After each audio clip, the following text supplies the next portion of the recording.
Welcome to Breast Intentions, the podcast where we take off the bra of expectations and dive into honest, empowering conversations. We're your hosts, Nadine and Cynthia, two Canadian girls who swapped snow boots for flip-flops in the Cayman Islands. This is your space to feel seen, supported, and a little less alone. So grab a cup of coffee or a glass of champagne and get ready for your weekly handful of truth, wellness, and empowerment. Welcome back to Breast Intentions. Today's episode is not about dieting or weight loss. It's about real nourishment. We're joined by award-winning chef and culinary educator, Chef Maureen Cubbin, to explore how nutrient-dense foods can fuel your energy, mood, and vitality in midlife. If you're ready to fall back in love with food, this one's for you. So in today's episode, we have Maureen Cubbin, also known as Chef Mo, from down here on the island. And this episode is all about midlife nutrition without the talk of diet and weight loss. Something that you probably don't hear a lot about just because there's so much focus on weight loss and dieting when it comes to menopause, perimenopause, midlife. But we are scrapping all of that today. And we are talking about everything nutrient. I like nutrient-wise nutrition. Mm-hmm. Works for me. Well, thank you for coming. Thanks for having me. Having a little chat and sharing these goodies with us. Yeah, no problem. Yeah. It's very much in theme. It is. Well, why don't you give our listeners a little bit of an introduction on how you ended up on the island as another Canadian sitting at the table. Yeah. And how you ended up owning all of the companies that you do. Yeah. Well, I'm originally from Vancouver, and I got offered a job when I was working in a restaurant in the city, in university, and one of the girls that worked with me, her parents owned Eats and Legends. So it was like, do you want to come down during season? And, you know, the Canadian dollar then was like 50 cents on the dollar or something. So it was just, you know, really attractive. And I thought, sure, I've never really traveled at that point. I just went to school the whole time and thought it sounded nice to go to a Caribbean island for a little bit. Yeah, why not? Yeah, make some money, and got on a plane and make some money. Make some money. Like, you know, that's exactly, I mean, I was a kid, right? I was like, wow, this is great. And I was a breakfast waitress for about a year or two and did well, and then just moved through the company and their restaurants, and then moved back to Canada probably 7 years later, and then came back just after Hurricane Ivan. I didn't know you. Yeah, so I went for 4 years, and then I just finished some schooling and worked in restaurants then, and then came back after Ivan, and then been here since. So lots of different experiences through that, work-wise, and kind of developing where we're at now, which is great. And I mean, everything's pretty food-centric and food-forward, so that's always been a theme, no matter what I've been involved in. Right. So whether it's a corporate application or actually being in the kitchen or any of those things, it's definitely, food to me is very important, and it's my love language. So, it's nice to be able to do that, and hopefully people can gain some insight and some goodness out of it. So, yeah. And all of the different companies that are under your umbrella, which ones are they? So we have Zest. So Zest is our healthy meal company. So we, do breakfast and lunches and deliver them. And, they're all made with lots of love and chef prepared and delivered every day. So people don't have to worry about thinking about the things that we're going to talk about today. So making their life a little bit easier. Then we have our private chef company, which is probably our largest and longest standing company, Best Life. And we have Nourish Eatery, which is now at the Vita Hotel. So that's been open for a year now. And we have Green to Go now, which is great. So very exciting. Yeah, it's been a cool ride. Yeah. Yeah, I bet. Yeah, it's been good. It's been a hassle, but it's been good, So with this episode not being about weight loss and more about nutrient gains, what is the bigger picture when we talk about food in midlife? Like, what are we really trying to support and protect? Yeah, I think that's it. This is a really important for me personally right now too, and definitely with my colleagues, because we're all sort of going through the same thing. We're all got different lifestyles and different things that we do. And this, being nutrient dense and nutrient forward is a tough one for a lot of people for a lot of different reasons. So the way I tend to approach it, no matter how and what the end product is, what we want to focus on your heart and you want to focus on your gut. I think like those are my focal points, and no matter what we're talking about, because that's really our sort of holy grail. That's what's going to make us tick optimally or not. Sort of the hotbed of optimum health and not so optimum health. So it's everything from the inside. Yeah, definitely. Like in the inside, that's where it all starts. You know, it's great. Whatever your goals are from the outside point of view, that's entirely up to an individual. Sometimes it's by choice, sometimes it's not. But I think if everyone universally can just focus about what's going on inside, it will just set yourself up for the right things that you want to gain and receive. So gut and heart, super important. And that's really where we try to focus on anything. So it's not about, everyone knows you should be eating less sugar and you should have more, like we all know that, but we don't do it. So it's this sort of discourse of like, okay, how we know we have the knowledge, but why, what are those hurdles that are not allowing us to do that? And it's generally, time, a budget, and just being able to figure out how to navigate that. And I also think maybe understanding as well, and understanding what food does. And that kind of leads me to my next question is, what does nutrient-rich foods do for the body? Like, what are things that people are going to notice with nutrient-rich foods? Yeah, I mean, nutrient-forward, nutrient-dense, however you want to call them, they're foods that just allow our body to function, in the best way possible. So you're talking things that we don't necessarily produce ourselves in our own body. Or if we do, we have to be super vigilant around it and make sure that we're constantly fueling it. So, things like your omega-3s, your B vitamins, your fiber, iron, those energy, absolutely energy. all of those things, right? Which we know, but I think that is the struggle. Understanding how to process the amount of information that's available to us to make it into your reality. Like how are you going to adapt all that information? I know this. I can Google a recipe. I can Google what I should be doing. I chat GPT. I could do all of these things. But okay, great.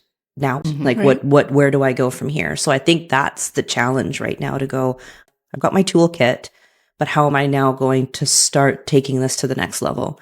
And I always like to push accessibility and making it approachable, because you could be the smartest person in the room, but you're still not understanding how to do the best thing for you when it comes to that. So nutrient dense is just things that are going to truly help your gut and your heart flourish. And then by default, I think everything else will fall into place accordingly with that.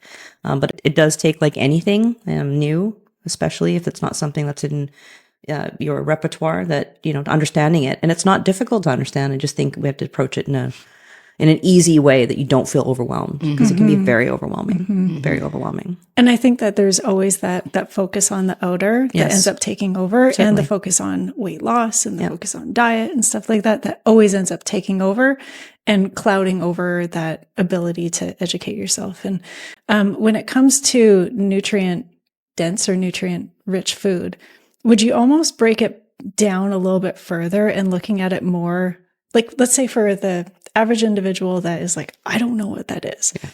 Could you almost break it down to like color? Yeah, definitely. Yeah. I mean, vibrancy comes, when you look at something that has a vibrant color to it, the majority of the time it is full of nutrients. So you're already winning by that. Plus it's super pleasing to have something that's so colorful in front of you. We were talking like earlier, just, eating mindfully, healthfully, whatever you want to call it. Immediately your mind goes to, it's going to be boring. It's going to be bland. I can't have this. I can't have that. Sometimes that's true, depending on what it is you have to do. But most of the time it doesn't have to be. And you're already winning when you're putting that colorful things on your plate. And then of course it's preparation and all that, which we'll talk about. It doesn't have to be difficult. It can be super easy. We just overthink it a little bit, right? Like we just overthink it and go, okay, I'm going to make a Buddha bowl today. So I have to go and do this and that. It's like, it's actually one of the easiest things to do, and probably something that you can repeat a lot. So, it's making it approachable and making it make sense. And I can say that simply, but that really is where we spend a lot of our time, and showing people how easy it is to use the things that are available in Cayman, and that's right in your backyard, so to speak. And I would also say for you, with like everything that you do with all of your companies, a huge focus, and I know it's also one of your loves, is educating, especially kids. Definitely. Yeah. Yeah. Education is every layer of food. So it's great to be a chef. It's great to be doing a lot of different things, but in that whole process, you have to educate. So we approach food, with the thought process of two things. One, of course, we're fueling your body, but there is mindfulness around it. There's a thought process around it. It's not just putting things on your plate. That's what we do. But to be able to impart that to other people so they can take a little nugget of that and maybe change a small habit a couple times a week is how we approach it. So when we do go into do any sort of education, kids, adults, we do corporate stuff, all of that. It's like, okay, you all know how to do this. I'm sitting in a prestigious office here. There is the ability to have accessibility of information. You're able to go to the grocery store, but what are the real things? And no matter what the job is or where they come from, the main things that do come back are, thinking about, figuring out, like, processing all that information and understanding it. Time, absolutely. And, budget. How do I get the most bang for my dollar? Right. And that's a real thing here. Yeah, so. for sure. So when it comes to midlife, perimenopause, menopause, there's a huge focus on energy, mood, brain fog, all that kind of stuff. Yeah. What would you say are maybe like your top nutrients that will deliver like the biggest bang for your buck? Yeah, I think things like iron-rich foods, calcium, your B vitamins, So when I say things like that, I mean, iron comes in a lot of different ways. Fiber forward, all of those things, because their functionality is two things. One, it's good for us, but it's also going to keep us fuller longer, right? So what I do find with brain fog, and brain fog is an interesting one that, I find that I think about a little bit more now, just personally. And if I track back to why I don't feel so wonderful at particular times, it's generally because I haven't fueled myself properly. That's just me, right? So having these nutrient dense ingredients again, and I know I keep saying that, but that's the key of what we're looking at. So fibers, like things like farro or, millet or bulgur or lentils or chickpeas, like those are things that are readily available, really inexpensive generally, quickly can be made, have long stability on the shelf. So those are some easy things I think that people can look at doing, and then, layering it with the vibrancy of color, vegetables, flavors, and then sauces and textures and all of that. It makes it a little bit more exciting. So your B vitamins, definitely leafy greens, and the ones that you can get as fresh as possible. So, going to our farmers market's definitely important because you can get the most nutrient dense ingredients there just simply by proximity and default because it's right in our backyard. Yeah. Exactly. But in the times that you can't, leafy greens are huge. They're great in so many things, great in calcium. It's great in all of that. So, part of my education outside of, because I'm not formally trained as a chef, right? I came from actually more of a science background, and I'm a certified nutritionist, but I've never really practiced it. I actually did it because I wanted to understand the physiology of everything around it, so it's actually biochemistry is my interest. So, how does all of this work together and what are the impacts? And then taking all that really mundane information and go, okay, well, how do we make this cool? How do we make it tasty? And how do we make it exciting? Because that's, exactly, attractive. So, looking at how like magnesium is great, for brain fog and mood and all of those. So all of these things are available around us. It's just, like you said, a matter of knowing, what those little bits are to look for. There's this component with the DNA testing that I do. Yeah. And I always talk to people about food first, supplement second. But a lot of people go straight for the supplements and then they end up forgetting about the food. Yeah. And if a person was wanting to create something simple, like let's go back to the bowls or whatever. Yeah. How do you build on flavor and function with that? Yeah, what would be your key components? Yeah, it's anyone can build a bowl, right? Like truly, it's you start, and there's a million more, I'm sure, of every recipe you could possibly think of. But if we take all of that and scale it back, I look at it in layers, and that's the best way to look at it. Your base is going to be something that needs to have that's going to keep you full. It's going to keep you full, and it's actually going to fuel. So imagine like your body, like a little mine, like a little factory, like that's what it's doing. You're like putting coal in there to burn. Like that's exactly what you're trying to do. So starting with a whole grain is always important. Some people can't digest grains and all of that. So there are alternatives. And some people just don't like grains. So even if you like white rice, for instance, right, just mix it with some brown rice. Do both, maybe slowly move into something that's a little more desirable, but, definitely having that base. And then one thing I find people don't do is they just don't season along the process, right? So you should season your base. Like that's, you don't think about it. And I don't mean salt and pepper. That's not what I'm talking about. I'm talking about the proper seasonings, like flavor bombs, there's lots of great things in the supermarkets now, which make it super convenient, but you can get, really nice Italian blends or Indian blends or anything that don't have any MSG and, don't have any fillers. They cost a little bit more, but not that much more. And they can completely change that, like where you start to something that's super desirable. Mm-hmm. I mean, we've done sessions where people will just season their base and they're like, I would just eat this with a fried egg on top of it, or something, so start there and you're already winning. So and then if you can add anything that's nutrient forward, so flax seeds, chia, hemp, it has no flavor. It has no impact whatsoever. And all you're doing is then just mixing it into that base. So I've now got this beautiful bowl that's tasty, fiber forward. It's got everything that's going to keep me full. Plus now I'm enhancing it by adding things that are just going to be good for me. And I can, they could absorb into my body. And then just colors, like taking taking vegetables really is, you can take those and very simply chop them, salt, pepper, olive oil. You put them in the oven for anywhere from 5 to 10 minutes, depending on how you like your veggies. You can put them all on one sheet tray and it's really simple. Mm-hmm. We overthink it a little bit, but that there's nothing else there. And even if you don't use an olive oil, you can use avocado, coconut, something more heart healthy. So that in itself, we've already started to set ourselves up. You don't need, and then you can add sauces. Anyone who tells you can't have a sauce, I need to talk to them because that's not nice. Send them to you. No, I mean, again, unless you've been told to do so, sauces by your doctor. Yeah, sure. And even then, if you start with something neutral, you can zhuzh it up. You can do all sorts of great things with them, and sauce is life. I love it. I just, and you shouldn't be deprived of that.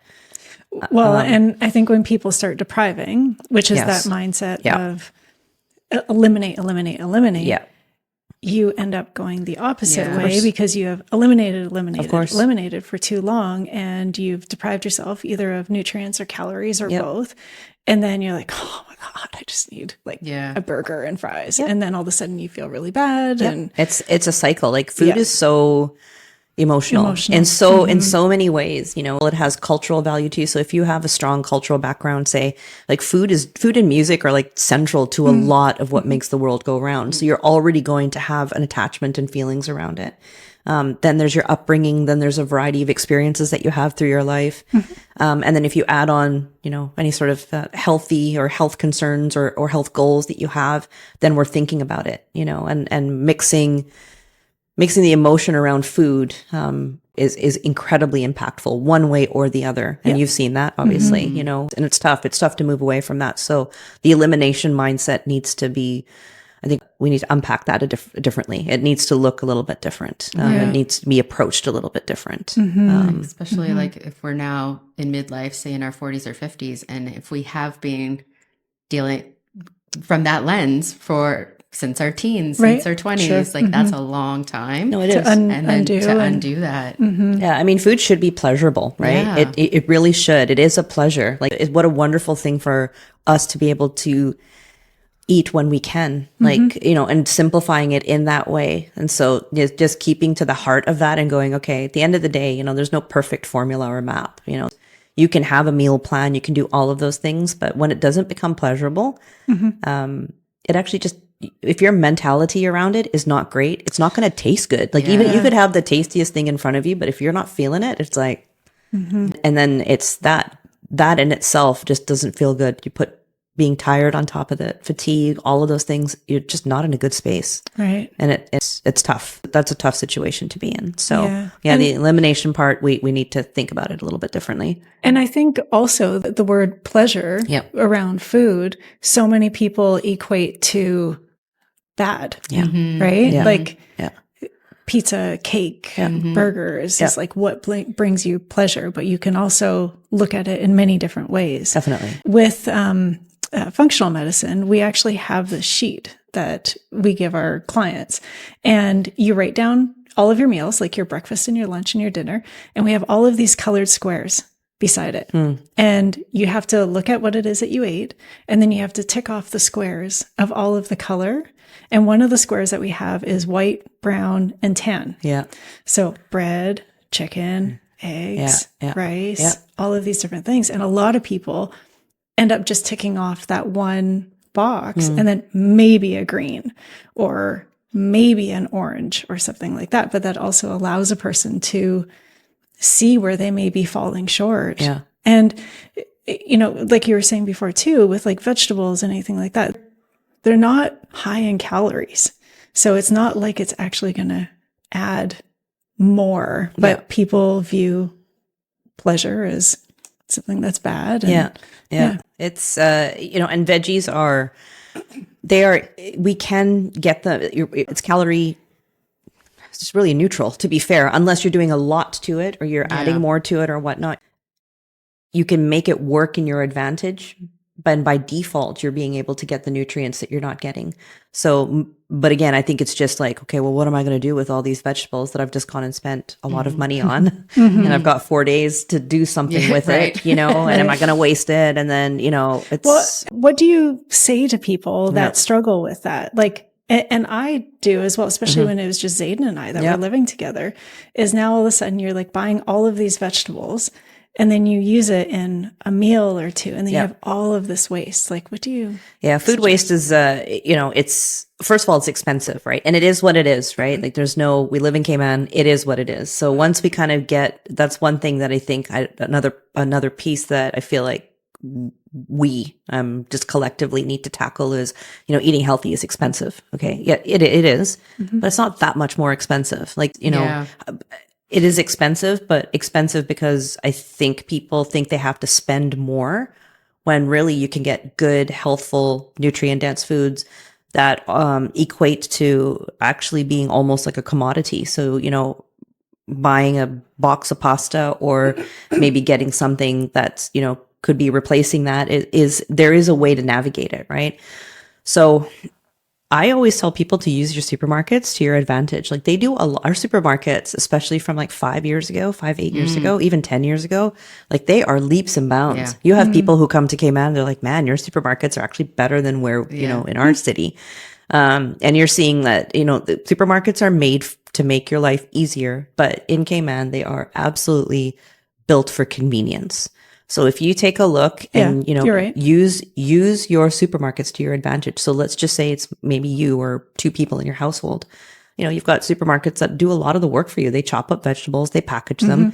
Yes, they're a little bit pricier, but what are you getting for those extra 20 cents a pound or an extra $2 or $3 for that? You know, that's cut and ready to go. Like, what are you getting for that? Also, if you're going to then use it, like, because I'll buy something, you know, not chopped up. I put it in my fridge and I'm like, oh, I'm tired. I can't deal with that today. Yeah. And then it might sit there too long and then I throw it out. So 100%. it ends up 100%. going to waste anyway. So I could have spent a little bit more, got it already chopped up. And then when I got home, been like, oh yeah, I can handle that. I can handle that. That's exactly it, right? Like you're not sitting there going, oh, I gotta do a meal prep, right? I mean, meal prep is not exciting unless you like that, you know? So use your supermarkets. They have them chopped and ready to go. Like go to your salad bar. Sorry, I interrupted. Yeah. What about frozen? Yeah, frozen's great. Again, a bad name because, you know, growing up, it's like, oh, you're having frozen vegetables, right? And it's like, actually, living on an island, we get a lot of so much of our stuff overseas anyway. So you're looking at an impact of the nutrient quality anyway. Right. It just simply is logistics, right? Yeah. So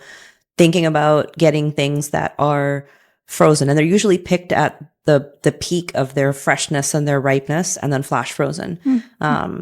So there's nothing wrong with frozen veg. Actually, in a lot of times, you're going to find that it's maybe better for you in the sense of waste, in the sense of time, in sense of anything. So all those great recipes that you can find, the one pot and one skillet wonders and all that. I mean, frozen veg is perfect for that, truly. And that's where I think organic or would have a good impact because it truly is that, you know, like you're not worried about it getting here and then 4 days into it, you're spending 4 times the amount of money, say, depending on what you pick.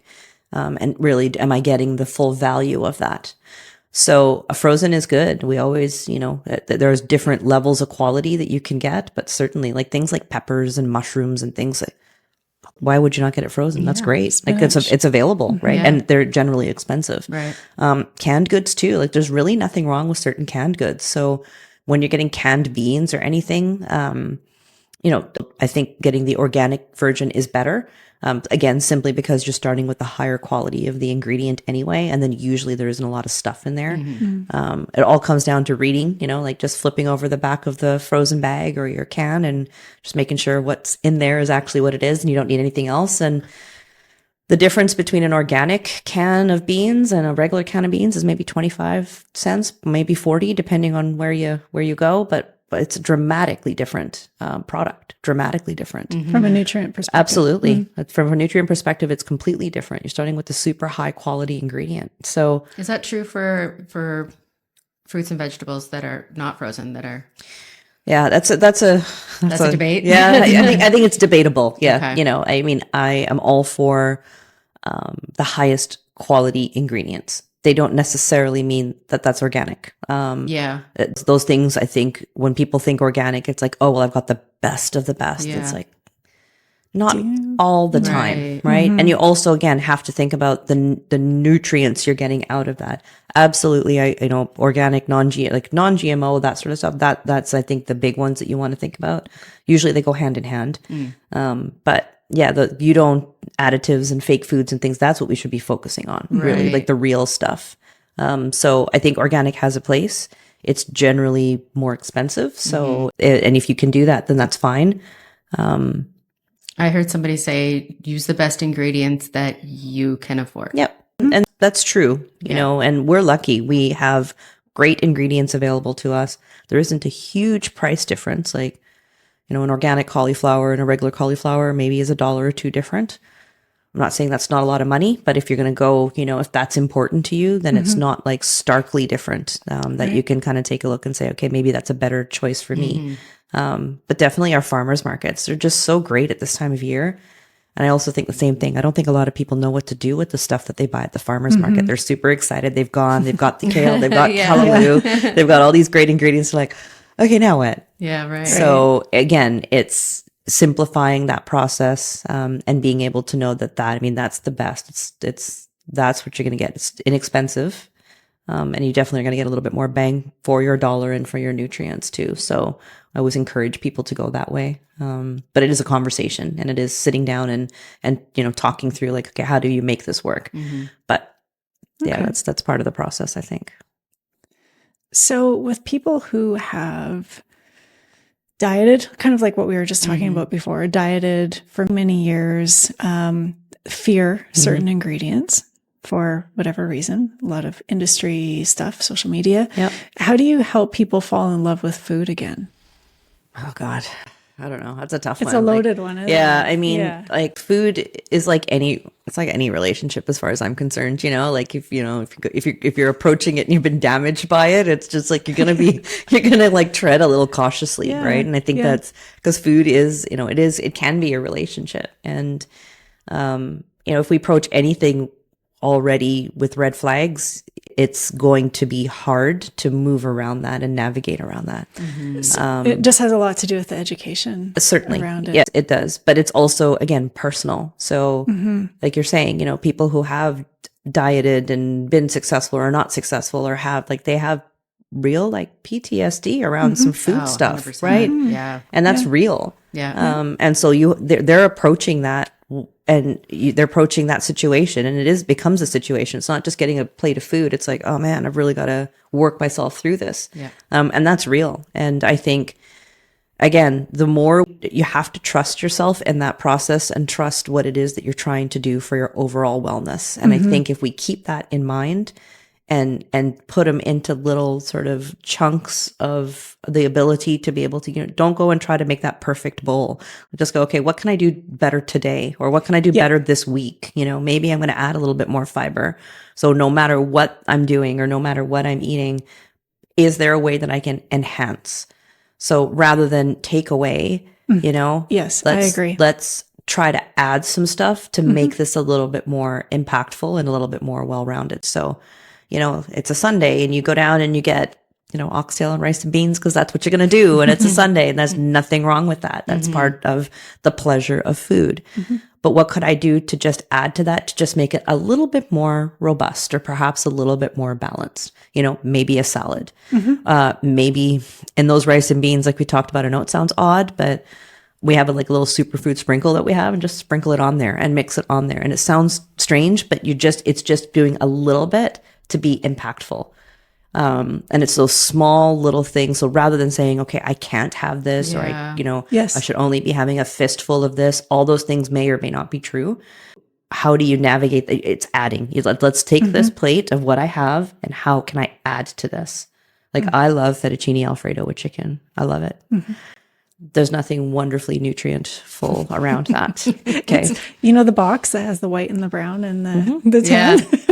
Chick. Right? That's everyone. But and I love broccoli. So all I'll do is I'll probably make it a bit smaller.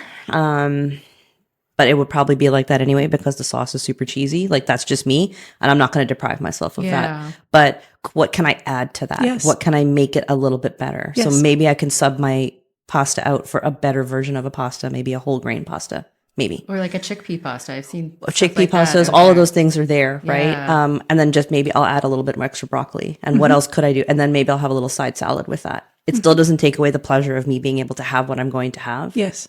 But I've added some things in there that make me go, okay, I'm trying to approach this in a little bit more balanced way. So it's like those red flags of food. I get it. Like those are, you know, people have them and they're real, but maybe try to look at them by moving around them. Moving around them. I think that's going to help a little bit and maybe break down some of the barriers. You have to trust your feelings around it. If you're like, you know, food's making me feel some feels, then that's okay. But, at being the ability to have, like, again, in your toolkit of food, the things that you can do to enhance it is I think a great approach, because then you're not sitting there over analyzing what's sitting in front of you. It's like, it is what it is. How do I make this better? You know, do I add something, a variety of different things? And I think that's a better way to approach it. I think it takes the guilt away too. Because then you feel like you're doing something good. You know Absolutely. you are. Yeah. You know, and like, I mean, they have all sorts of, like, I love potato chips too. Right. And if you put a whole bag there, I will eat the whole bag. Those are just facts. Like a chip clip doesn't exist in my house. Like, I don't know what that is. I'm like, that's not a real thing. Right. It's really like, why? Even like you know, those things that also like close bottles of wine when they're not finished. I'm like, what is that? What is that for? What is that? Don't think I know what that is, but anyway, like once it's opened, right? But you know, like I'll just get the mini version of the chip that I want and eat the whole thing, right? Like that's just, I don't want to deprive myself, but I know myself. Right. And those are my little flags of being like, I'm a snacker, I'm a grazer. I'm like, you know, if you give me an excuse to eat like throughout the day or even late in the evening, which is terrible, I can catch myself doing that. That's because of my job, right? And my eating habits through the day. But you know, that's something that I can get caught on. So I think a lot of people do like Netflix and your favorite snack. Like it's like a comfort kind of thing. So again, do it. Have a snack. Just think about what you're eating. Yeah. That's all. And maybe just reduce it, or you know, have your little bag of chips, but maybe put some celery sticks on there too, or something. I don't know. Like there's add. Let's think about adding rather than eliminating. And restricting. Well, it goes back to even if you were to look at a child, and I always use the example, like, you know, if you ever see a little kid go over to the outlet and try to stick their finger in it and they get told to not do it, well, what do you think they're going to do? Of course. As soon as someone is told to not do something, it's human nature to want to do it and obsess about it and think about it. And it's the same thing with food. So if you can keep what it is, like you said, what you enjoy there, but slowly add, it will slowly start to push like even the amount of food that you're eating slightly out. Or maybe you start to realize that, well, I actually like this a little bit better than this. Or I feel better when I eat this side of the plate. Exactly. And I think it's how you feel around it, right? Because it's that connection to your fettuccine Alfredo that you're like, man, this is so good and I love it and it's great. Adding that salad is like, okay, I've got to do that because that's, you know, that's the right way to move forward. But that's a simple thing to think about. Like maybe I should just do that 3 times a week. Not every day right Yeah. now. Let's just take it baby steps. And if I do that, I'm just 3 times better now this week, just from that small gesture. You'd be surprised that I think that people will now go, you'll start going, oh, I actually enjoy this. It actually feels good. And it will fill you up. So you're inevitably eating just a little bit less, and so your habits will change. No one's saying you need to, I certainly don't think you need to overhaul that unless you have been told to do so again. But there are ways, I think, to just add and bring a little bit more pleasure, but do it in a nutrient savvy way. And there are a lot of tools for us to work with that. And I think maybe that's a better approach rather than go, man, I've got to change this and I can't have that. And I'm still going to be hungry and then I'm going to go snack. Yeah. And it's a recipe for disaster. Definitely. Let's talk about green to go. Okay. So you recently took on this new chapter. New chapter in your life. Can you tell us a bit about it? Yeah. And how we know there's juices. Yeah. What else is there? Yeah. So it's, Nick and Martin, who had it before, and Nick I've known for quite some time, and we've been colleagues and done a lot of cool things together. And the opportunity came up, and they're moving on to other things in their lives, and I was like, man, the synergies are there. I'm a customer, so by default it's like, okay. And it worked through, and it did what it needed to do. And I think it's the same approach. What I like is how it was built. It came from a need. There was a need, and there's functionality around it, and it's thoughtful. So everything that is done and all of the different products and lines are done with intention. Everything is intentionally put together, and it has a function or a purpose. And I like that approach. I think that's a good way to work with, anything that you're putting together and providing for anyone. So yeah, it's been fun. It's been a learning process for sure, because it's really new, but I think it works really well with our overall vision of, providing food and wellness solutions for Cayman. That's, in a way that's fun and pleasurable and tasty. That's the way it should be, right? Exactly. So, and so many of the products, like just kind of going back to nutrient dense, nutrient rich, you can get it through drinking it. Yeah, you can. Well. You can. I mean, in theory, you should be eating a whole carrot instead of having carrot juice, right? Okay, all those things are true, but if you can't, then start somewhere. You got to start somewhere, right? And so I find that they definitely work for me, and have certainly saved me some days when I forget to eat, or I'm running around or doing something like that, which is a real thing. So yeah, it's super fun, and it's been really great to kind of experiment with it and see how, just again as a customer, how it's made a difference in my life, and hopefully it can be that way too, in a cost-effective way, because like I said, being healthy can be costly, and it takes time, but if you can kind of tackle those things and know that it can be cost neutral, or neutralize the expense, so to speak, because we have to spend the money anyway. Right. How do we spend it better? And then just how do I make it convenient? Yeah. Because if I can make it those things, if I can do those things, it's going to make, fueling myself a lot more attractive and easier. And maybe I'll be spending a little bit more time on what I'm eating or what I'm fueling myself with versus getting stressed out about any of the other stuff. So, yeah. What are some of your favorite local ingredients? Oh boy, that people might be overlooking or that we can get at the farmers market? Yeah, there's so much. Like I said, there's like this time of year is fantastic. So I would say, mangoes are everything, right? Mango season. I mean, and mangoes are also like high in fiber, calcium, all of these things that you don't really think about. Callaloo. So I know people probably know about callaloo, but callaloo is actually like just that's a true definition of a superfood. Like it's a super leafy green. It's inexpensive. It takes a little bit of work to kind of get it to taste what it needs to taste like, but that's just seasonings and just a little bit of, following a recipe. But if you can get callaloo in your diet, it's amazing. It's so good for you. And it's wild and available, and the food security around that is great. So you can always have it. Leafy greens again. What did I go and see recently? Oh God, we're there all the time. For people who are living in Canada, is callaloo very similar to like Swiss chard? They're a little bit different. Like callaloo's, it's kind of like a wild spinach. So it's it actually technically in some places is like a weed, like because it grows so rampantly. So and it can grow anywhere. So like chard, things like kale. That's a little bit more of a different group, but those are also available at the farmers market seasonally. Seasoning peppers are awesome. Like that's what kind of makes Cayman flavors Cayman, and they're just so good. You know, it's just anything along those lines. I think if you can just beans, okra, oh gosh, there's so much. So definitely, I know Saturdays are sacred for a lot of people, but the farmers market is open through the week. Is it? Yep. Every day it's open. Oh, I didn't know that. Every day it's open. There's always something happening there. There's 2 stalls, 2 or 3 stalls on a weekly basis. I maybe more. It could be more, but the busiest days are generally like a Wednesday or a Saturday. Oh, okay. But no, you can pop by. There's always a farmer or someone available there that has something. There's also the Cayman Bay does a farmer's market. Yes, they do. And I believe that's seasonal also. I'm not sure if it runs through the okay. summer or not, but Wednesdays. Right? Yeah. So definitely we have all of those things. And of course our supermarkets, right? They do everything. Like go into the salad bar section and like all those vegetables are chopped for you.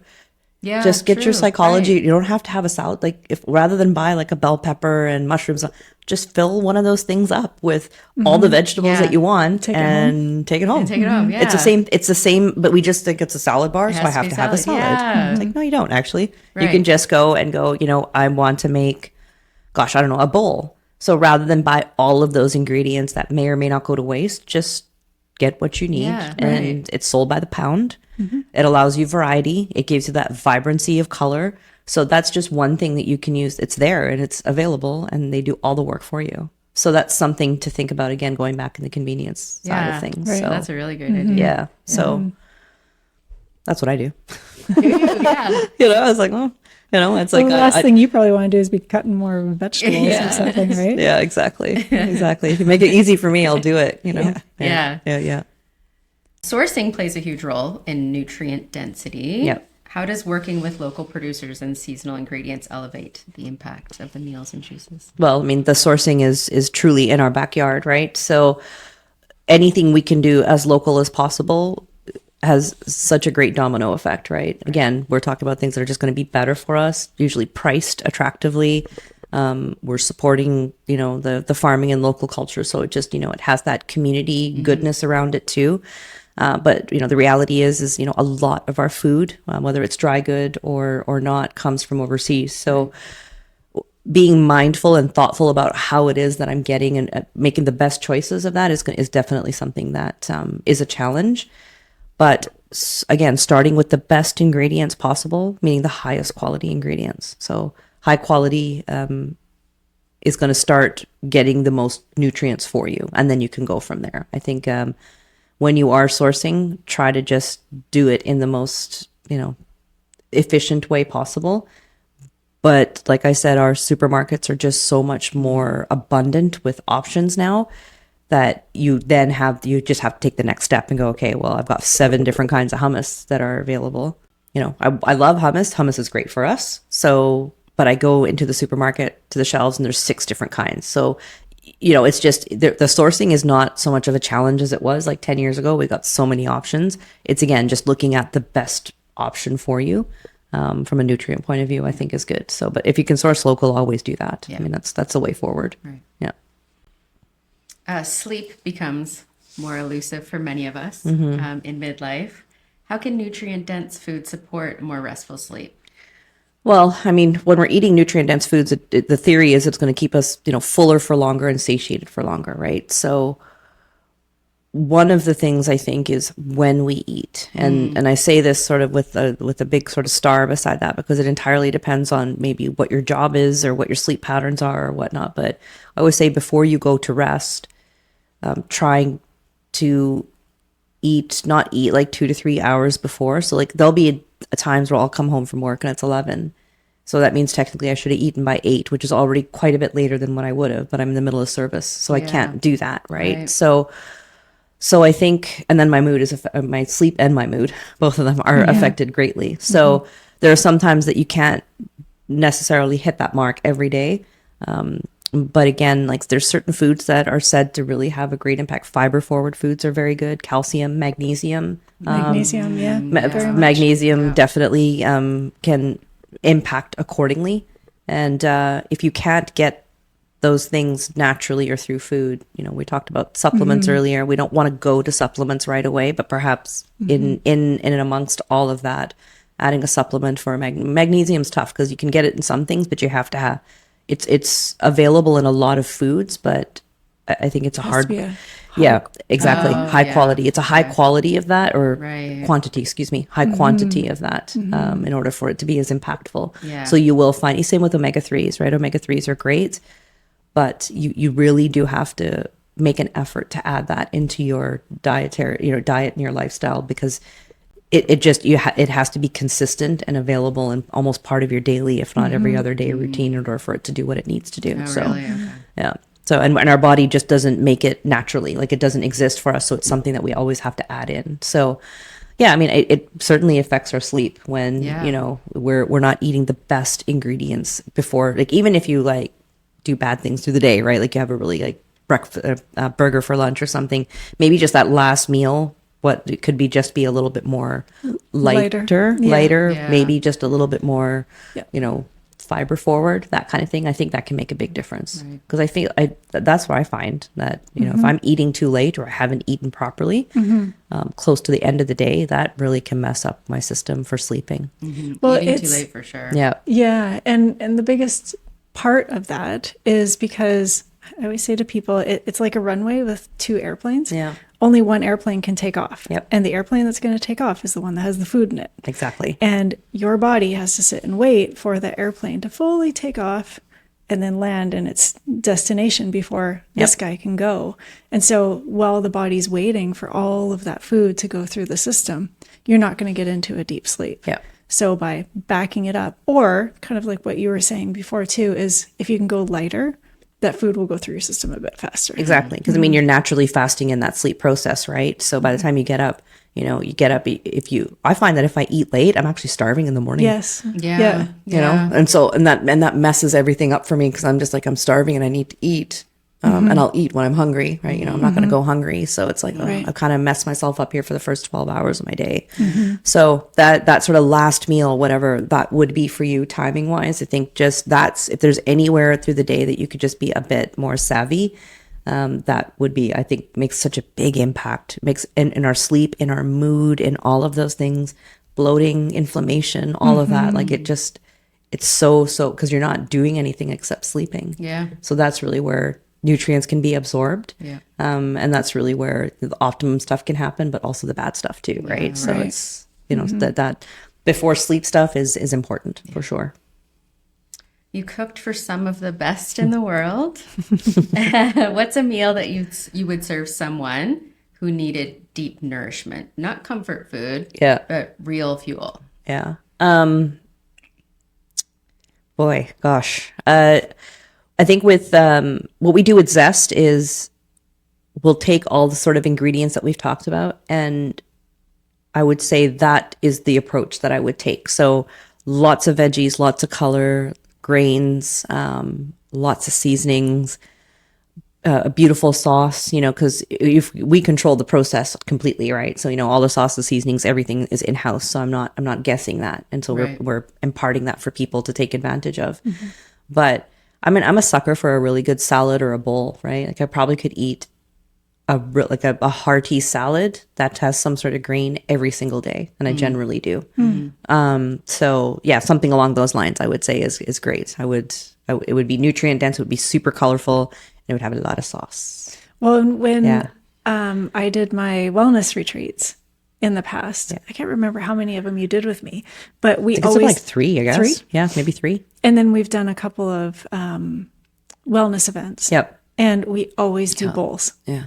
And we had 12 women at my retreat, and they learned how to make their own bowls. And everyone had, like, all of the food was laid out, and everyone got to choose what it was that they wanted in their bowl and how they wanted to eat it. Right. Yeah. And the spirit around it is the same. So in any of the, corporate talks that we do or workshops or anything, we'll just set out a table and put every ingredient out there, and we just talk it through and be like, these are, choose 5 things because they are most impactful for our gut and our heart.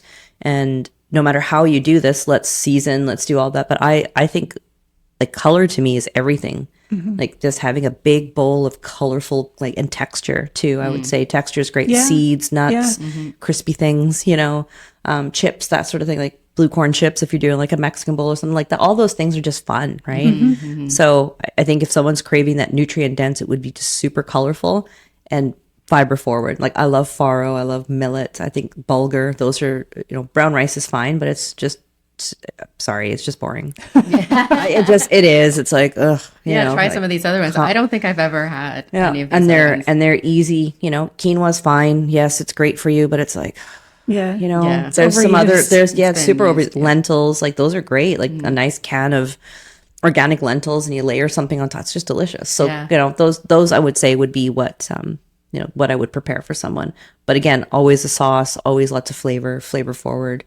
A lot of seasonings and spices are actually naturally anti-inflammatory and naturally good for us. Even the herb-based ones. So, we're winning in that way too, as long as it's high quality. So, yeah. Good. If somebody listening wants to begin upgrading their meals for nutrient density, where should they start? Especially if cooking feels intimidating. Yeah. Well, Cayman is about convenience. We do convenience very well here. So I think there's a lot of options for people, whether they use a meal service, whether they use... so that's what Zest is, right? Yeah, it's a meal service, yeah. So someone can go and, order lunches and or dinners or whatnot. It's delivered to them daily. There's a lot of restaurants that also do, mindful things like really good salads and whatnot. Bento is great. Use bento, just make a better, make the healthier decision. So I'm just talking convenience entirely, right? And look what is the right convenient thing for you. I agree. I mean, I think cooking is a wonderful idea, but not everyone has time for it or cares to do it. So like we were talking about the supermarkets, use the supermarkets to your advantage, whether it's the raw application or even the cooked application. A lot of the supermarkets now are not just doing like potato and rice and whatnot. They actually have brown rice and things that are, like really helpful, because rice can be daunting, people may not know how to cook rice, and they're just like, I don't want to bother. Right. So I would say convenience. Look for convenient options that can either bring it to you or you can pick it up. And if you do that once or twice a week, you're just better once or twice a week. Yeah, and that's where we start. Yeah. And that's where I think it can become very overwhelming, because if you are saying, okay, I want to upgrade my food life, I want to be better, you're now trying to make a solution for every which way. And it's like, okay, just pick an area, pick an area like, okay, I need more fiber. Great. Yeah. Let's start there. And then from there, you can layer in all the other bits that you need. But it can be very overwhelming. It can be very overwhelming, right? Because then you have to think, well, I have to have this for breakfast and then lunch. Then I've got to go shopping. Then I've got to do meal prep. Right. And you've spent hundreds of dollars and you're going, now I'm overwhelmed. And you have all of these vegetables sitting in your fridge. What am I going to do with this? So finding easy, quick recipes are available. Yes, it does require meal prep a little bit, but it doesn't mean you have to, take a whole evening to do that. 2 or 3 days a week is just what I say to people. It's like, if you can just be better 2 or 3 days a week, you'll by default feel better. So why would you? And then you're going to want to do that more. And even if you don't, you're still 2 or 3 days better. It's like exercise out, same thing. It's great to do something every day, but if you can't, a couple times a week, because it just makes it a little bit better for you, so. I do also find that whatever it is that you have for dinner, if you do have leftovers, is really, really good for lunch the next day. I do too. I love a leftover. And I love cooking a bit. Like if I'm going to cook, I'm going to cook. Like I'll cook enough to have 3 meals. And then that's my lunch for the next couple of days. Definitely. And I mean, again, using things like frozen items, canned items, things that are already chopped for you, right? I mean, like broccoli is one of those things. Like I love broccoli, but buying a couple heads of broccoli, we're only really using half of it. Yeah. And we're still paying for that whole thing, right? Yeah. So that's when I'm like, I'm just going to go get my broccoli from the salad bar area because it's already chopped and ready to go, or the ones that are already chopped and put in a tray, because I'm paying for what I'm going to be using. Yeah. So it's just those little things, right? It's just the change of those small little mindsets that is better for your dollar, but also better for you, and great on food waste, because food waste is, Yeah, it's a huge problem. Yeah, especially if you've got all these intentions and you've got all these great recipes and now you've bought hundreds of dollars of groceries and you come home and it's all going to be fabulous, and 4 days in, you haven't even touched half of it, and now it's going to go in the bin, and you're like, oh, I've spent all this money and I'm completely unmotivated because I tried to be healthier or better, and I can't do that. So, do your research. A lot of the convenience products and companies in Cayman are really cost effective. It may feel like it's not, but if you take all of those little things that they're doing for you, and what you're getting back, it really is it's very cost effective. So, well, and how much you're spending at restaurants. Absolutely. Sure. Right. Sure. Going out for lunch every single day. Yeah. And we can do that. And this is that we have that culture here that it's like, okay, it's lunch. People just pop out for lunch and grab something. So that'll always be the case. And convenience is important. But when you're making those choices, again, just add a little bit of something that could just be better for what it is your goal is for that time. So sounds good. All right. Where can people find you if they want to learn more about Nourish or... I'm around. I'm around. You can find me. I mean, we're in the community. Our companies, our brands are in the community. So you can always find us, right? Instagram. Yeah, Instagram, all that. We're under Zest. We're under Nourish. Yeah. Green to Go, Best Life. That's our private chef company. I feel like I'm missing one. I feel like I'm missing one of my children. I'm just like, it's like I've counted all of them. I was like, what am I missing? I'm gonna kick myself for this one. I love all of you the same. I know, I really do. I love you all the same. No, I think that's it. I mean, that's pretty good. Yeah, no, of course. It's amazing. Yeah. I know. And we're involved in a couple of consulting projects too, which is super fun, it's exciting. So we can find you at Cayman Cookout as well. Yeah. Cayman Cookout's a staple. We do lots of events in the community. So that's great. Things, ease off a little bit for the summer, but definitely, I didn't know this before, but you do cooking classes. We do. Yeah. We do cooking classes at Nourish. They're super fun. That would be fun. Yeah. They're really good. So usually and that might take some of the pressure off too. Like maybe and it's a nice night out, like it's a little bit different. And it also just hits all the pillars that we like. We like to teach people and, I find that if you're doing something, you're going to learn it a little bit better and it'll stick with you. And anytime I travel, I will always do cooking classes. I just think it's super fun, right? Yeah. So when people come here, it's actually a very strong local base that comes. So it's like every Monday and Wednesdays during season, variety of different menus. So those can be fun. Let me think what else we do. Yeah, we do lots of fun things. Food is kind of the central of everything, but the idea is like wellness from within. That's really the way we approach it. And, it can be a 5-course, fancy meal, or it could just be something that we deliver to you that's still made with the same philosophy around it. And I think that's the most important thing for us as a business, and our ethos is, just making food approachable and making it what it needs to be for you, and making sure that you're just fueled from the right way in, and it does the best for you, I think, from a health and wellness point of view. That's the purpose of what we do. So, well, that's why we wanted you here. Well, thank you for having me. It was lovely. Thanks for coming. So much. Now you can have lots of drinks and juices now. Yeah, we're set up. Thanks for joining us on Pressed Intentions. We hope you felt seen, supported, and maybe had a few laughs along the way. Don't forget to share, subscribe, rate, and review us. Your support keeps the conversation alive. Follow us on social media for more insights, behind-the-scenes fun, and updates on future episodes. Got a topic you want us to dive into? We'd love to hear from you. Remember, life's too short for bad bras, toxic relationships, and kale you don't actually like. So until next time, stay bold and keep your breast intentions exactly where they belong, front and center. Now go crush midlife, or at least today's to-do list. Cheers!